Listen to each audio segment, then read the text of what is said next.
And what's going on, guys? MiniKhal here, coming at you with a day 280 update on the baby account. So just kind of starting off things in the normal format of these videos. Looking over here, we look at the TCP, and we are at 3.3, we'll just call it 3.4. So this is definitely probably one of the smaller account growths that have been kind of over the last month or so. We were kind of averaging about 200K kind of per video, and this one has kind of slowed down a little bit, and we are only at just about 100K. And there's kind of some reasoning behind that. I am definitely a lot more focused on Dark Dimension 4 currently with Mini. Whereas before, I was kind of building the roster a little bit to kind of progress through the Doom campaign to get myself to the Yellow Jacket node. And that was basically, to essentially get Jubilee unlocked on her next pass through. So, I was able to get to this node.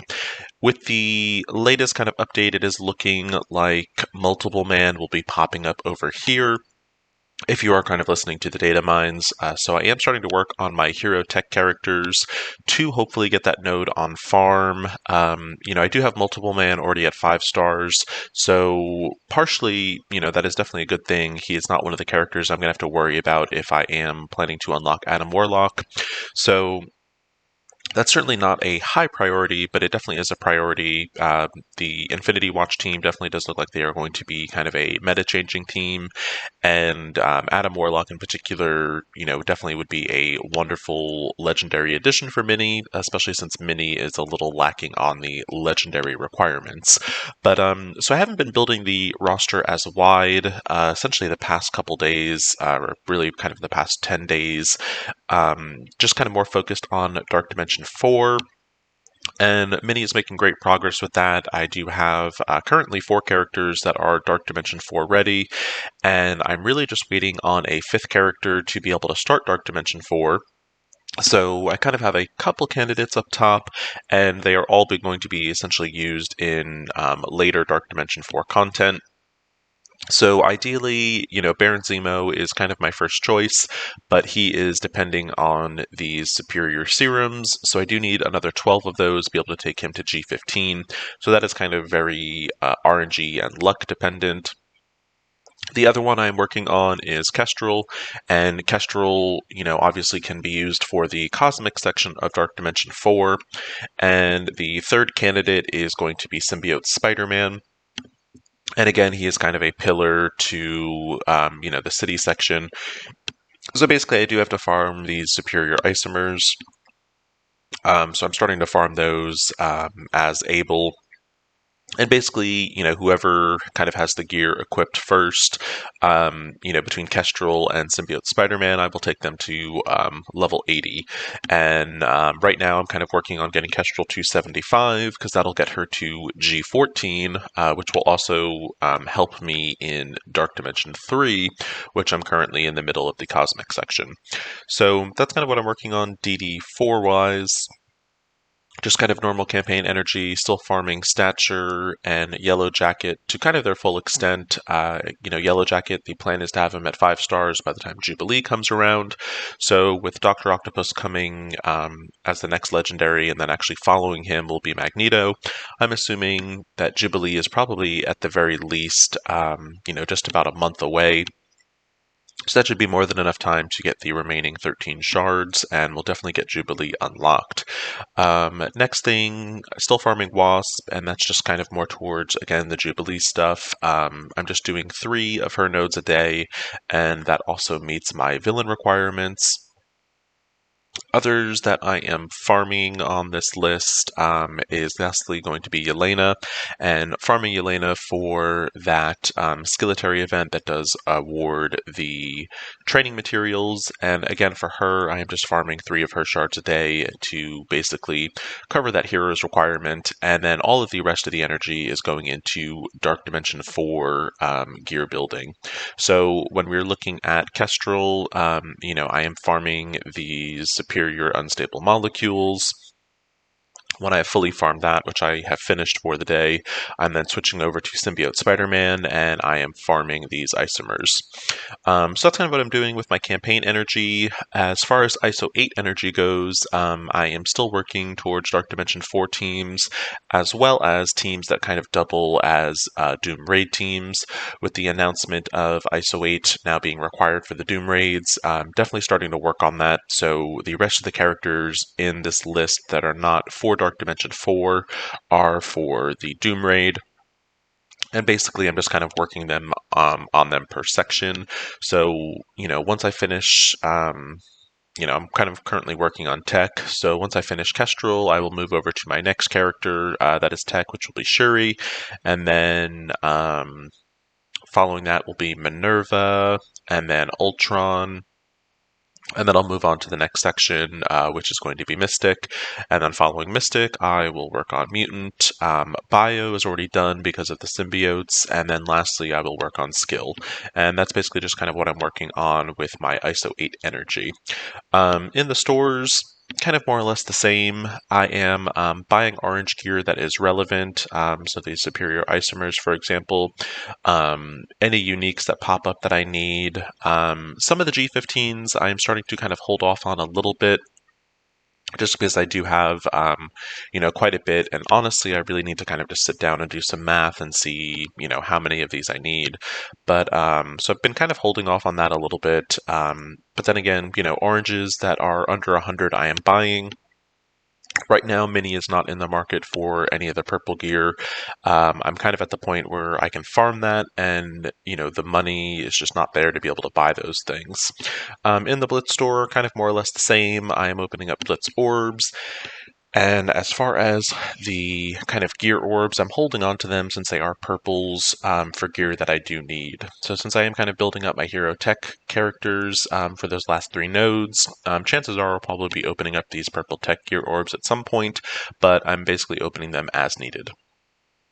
In the raid store, kind of more or less the same. I am opening up the orbs kind of as they come through. And then in the actual store, we are farming Yo-Yo. We are also farming Baron Zemo as far as character shards go.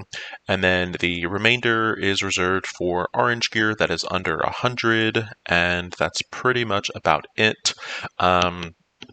The only exception to the orange gear under 100 is going to be, pretty much the catalyst parts that are under 1,000. Mainly the damage and the focus catalyst seems to be the ones that disappear the fastest that I've noticed on both Mini and Dracarys, or on Kale and Dracarys. So I definitely kind of stock up on those if they're under 1,000 as well. In the arena store, I've kind of shifted focus yet again, and I am farming Deadpool currently, and that is basically just to get him up. Definitely I am in the position where I'm going to need to start unlocking legendary characters for Dark Dimension 4, and Dr. Octopus is definitely a wonderful legendary, so I've got pretty much most of the requirements, except Deadpool and Negasonic, so I need to actually work a little bit to get Negasonic farmable, but definitely not going to be able to do that this next pass, so that's something definitely I'm going to start working on, fairly soon. In the War Store, again, kind of more of the same. I am picking up G15s that are kind of low and under 100, and then also uniques that I know that I need. And that's kind of where that is. In the orbs, kind of more of the same. Still opening up these orange gear War Orb 2s.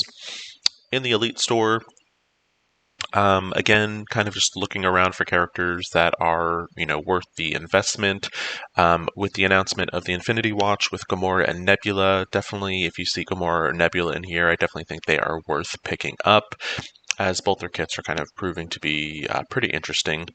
In the store, kind of, nothing really bought here, just opening these orbs when they do come around. And that is pretty much it for the store.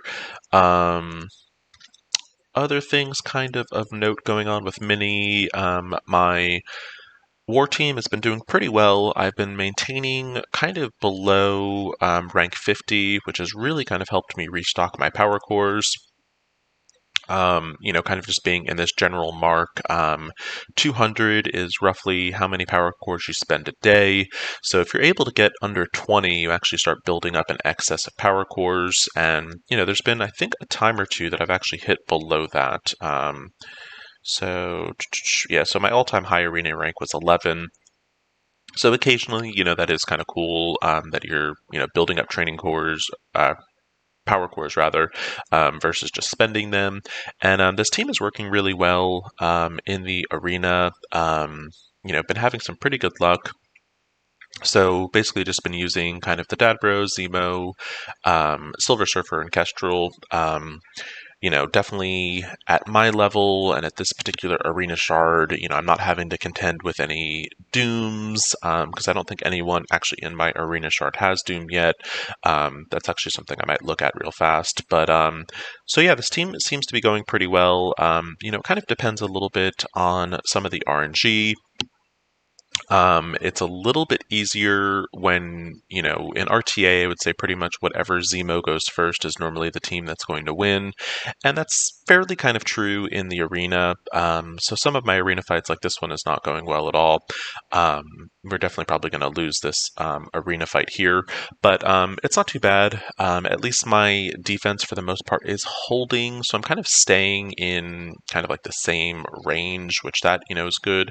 And then, just kind of periodically throughout the day, I'll look at my opponents, see what I have going on. And, in this case, it's a loss, not a big deal. But, so that's kind of where that is. Kind of, I think as long as I'm staying under 50, I am in a good place because you are getting power cores throughout the day, just with some of the like daily campaigns and just even some of the milestone things. I mean, you get power cores. So if you're getting more power cores than you're spending, always a good thing. You start building up an excess, and especially with the next campaign character coming out, it's always good to have the extra cores, especially since those campaign events really kind of will burn through like a solid set of cores. I would say typically if you're trying to get like a 5-star character in those campaign events, you'll probably blow through something like 3,000 power cores. At the very least. So it's always good to have kind of like a nice excess of those built up. Other things kind of note, alliance-wise, doing pretty good. Are managing at least 60% in Alpha 2, at least 60% in U7.5. We did just have a really cool thing happen, and we just hit Platinum in our War League, so congratulations to the Alliance on that one. So, because some kind of things to consider is, any team you're maybe not necessarily using for war offense to maybe kind of look at updating your defense. So kind of taking a look here at Mini, nothing really all that groundbreaking, but definitely have kind of reworked some of the defense a little bit just to kind of make up for the default shield teams.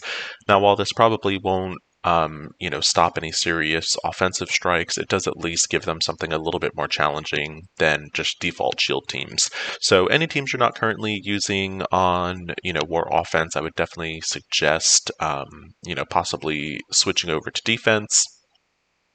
Other things kind of going on, still in the midst of Dark Dimension 4, or Dark Dimension 3 rather, have made it into the Cosmic section, and we are on the second to last Cosmic node. So we're 2 nodes in, kind of just about at the halfway point, and, really I've just been kind of slowly chipping away at these nodes. I only have 3 Cosmic characters, and so that's kind of really, basically kind of where I'm at. With DD3, it's definitely kind of a slow grind, and, it's not kind of like the focus for Mini right now. I'd say DD4 is a higher focus just because of the long-term rewards I think are a lot better. And any character I'm taking into Dark Dimension 4 can also then be used for the second Dark Dimension 3 run. So I've just been kind of slowly chipping away at this. these three characters up top, I was originally planning to take into Dark Dimension 4. Some of those plans have changed just a little bit, and mainly the only one that's kind of really changed and that I've kind of modified my ideas on a little bit is Longshot. And originally, Longshot was kind of my priority with the Dad Bros and bringing them into Dark Dimension 4. However, with the release of Kestrel and the way Kestrel kind of works, I would rather have Kestrel with Shatterstar because the way he spreads the defense downs. So basically, I know that DD3 kind of run went super fast, but that's basically what I've just been doing. I've been just kind of slowly chipping away each day. There really isn't too much of a rush to kind of get through these. Once I get to the city section, I do have 3 symbiotes that'll basically be able to get through these nodes kind of slowly but surely. But I think I will honestly probably be, more focused on Dark Dimension 4 than 3. So that's kind of a day 280 update for the account. Where kind of the account is currently. So just kind of, I guess, recap. The main focus right now is basically Dark Dimension 4 and bringing up the DD4 teams. And so I am going to stop the video as far as for the YouTube post, but I'll keep streaming for a few minutes and just answer any questions anyone may have. So if you are watching this on YouTube, thank you so much for watching. Please like and subscribe if you found this video helpful. And as always, hope everyone is having a good week and take it easy.